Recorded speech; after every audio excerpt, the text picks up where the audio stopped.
Hi everyone, and welcome to this Introduction to Databases tutorial. Today we're going to look at a data set which has been scraped from ign.com. ign.com is basically a website which gives reviews and ratings to computer games which are released into the gaming community. Now somebody has scraped data off the IGN website and have shared that scraped data on Kaggle. So if we go to Kaggle, one of the data sets is this one, 20 years of games, and we can see that it's pretty popular. It's had over 5,000 downloads, a little bit more than New York City Rat Sightings, which has only had 39 downloads so far. And check out the amount of data available in this data set. More than 18,000 records of data are available. Okay, so if we just have a click into here and go to data, we'll have a look at the kind of data that we're going to be looking at. There's a score phrase field, the title of the game, the URL where we can find the game, the platform that the game can be played on, Xbox, PlayStation, Macintosh, the score of the game, maybe that's some kind of rating, the genre of the game, the editor's choice. Not sure what that means. Maybe it's like if the editor of IGN liked the game or not. The release year, the release month, the release day, and I think that's it.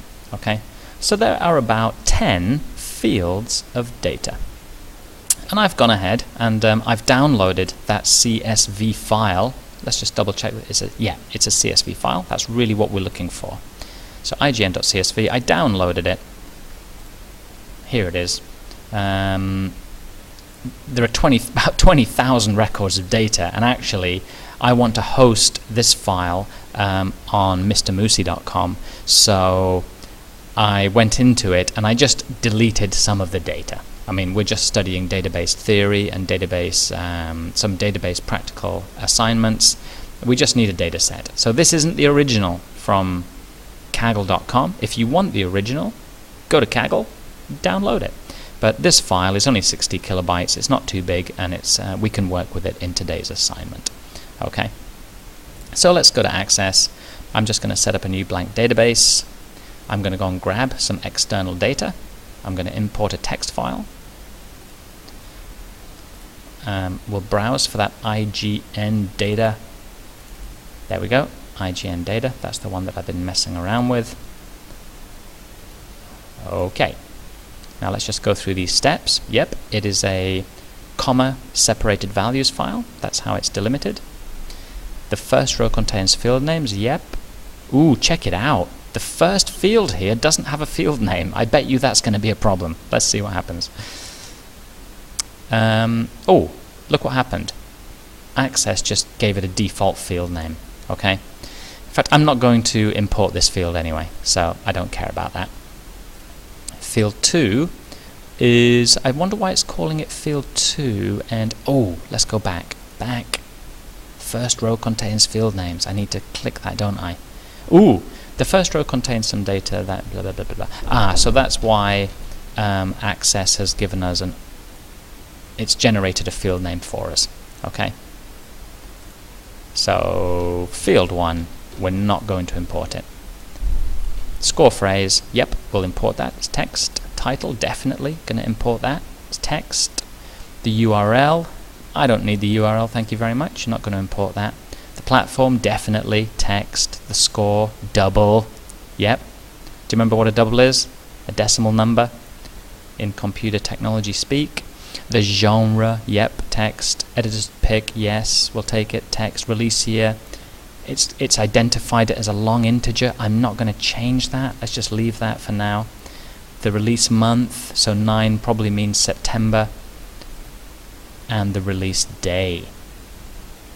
Do I want to import this stuff? The month and the day? Yeah, okay, we'll import it.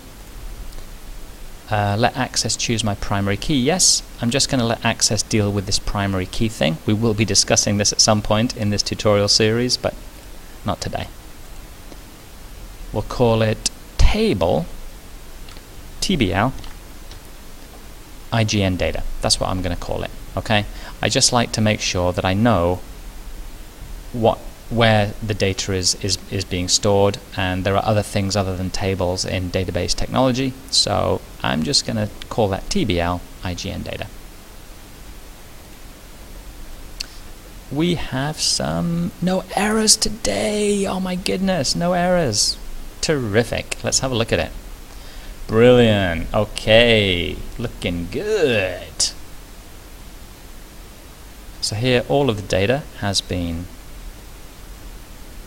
imported.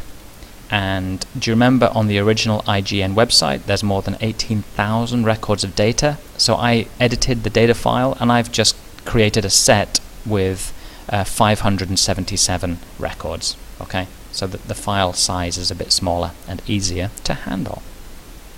Now in the last tutorial what we were doing was going into the data set and just doing text filters. So the editor's choice is a yes, we can just do that and it will tell me that there are 98 records where the editor's choice is yes. Now this is all wonderful, doing this kind of filtering, but what if I want to actually save the filter result? I don't want to have to keep coming back into the data set and figuring out the filter again, because some filters can be quite complex. For example, if I want to find out all of the computer games which were released between 2010 and 2013, and also they had a good rating, and they were adventure. Okay, so there were 3 computer games that were released between 2010 and 2013 that were good adventure games. Okay, that's quite a complicated filter that I've just created, and I might want to do that filter again later as the data in the database changes. I might want to run that filter again and just see what differences there are. And so really I want to be able to save the filter that I'm making. Okay, so let's just clear all these filters. There's another one. Is that all the filters cleared? Boom, boom, boom, boom, boom, boom, boom. Yes. Now, in order to save a filter, what we're going to do is create a query. A query just means a filter. Okay? And what I'm going to do is I'm going to go into the query design button. So here is the query design area, and I'm just going to select my table of data. There it is. We'll close that. And now I can start designing a query, or, as I've just said, another word for which is filter. Okay? So what I'm going to do is I'm going to say, I'm going to take the title, the release year, the score phrase, the platform, anything else that I want to look at. Let's take the genre. Brilliant. And the criteria is the thing that I'm looking for. So if we go into the table, just go back into the table again, I'm just going to filter a score phrase in my query, and the score phrase that I want to filter is amazing. So in the score phrase field, which is this one, in the query, the criteria is amazing. So that's my criteria in the score phrase field that I'm looking for. And when I run the query, I get all of the games that have a score phrase of amazing. And the query is telling me that there are 53 records that have that information. Okay? Now what I'm going to do is save this query. So this is, I'm going to call it QRY, which reminds me that this is a query, and I'm going to call it Query Amazing. Okay? And so over here, now my query is saved. How very useful. So if I close this, Maybe later, maybe as I'm going into my database again, I might be changing some of the information. So maybe this record here is amazing, and this record here is actually amazing. So it's a live data set. Things can change. Things can be deleted. Maybe these 2 rows here, these 2 amazings. Sorry guys, I'm going to delete you for some purpose. Going to delete you. Bye-bye. Yes, are you sure? Yep, I'm sure. So the data set is changing, and maybe later I want to run that query again. No problem. I've designed it, I've saved it, now I'm going to run it. Just run it again, and let's just see the latest result. There are now 53 records where the score phrase of games in the database is amazing.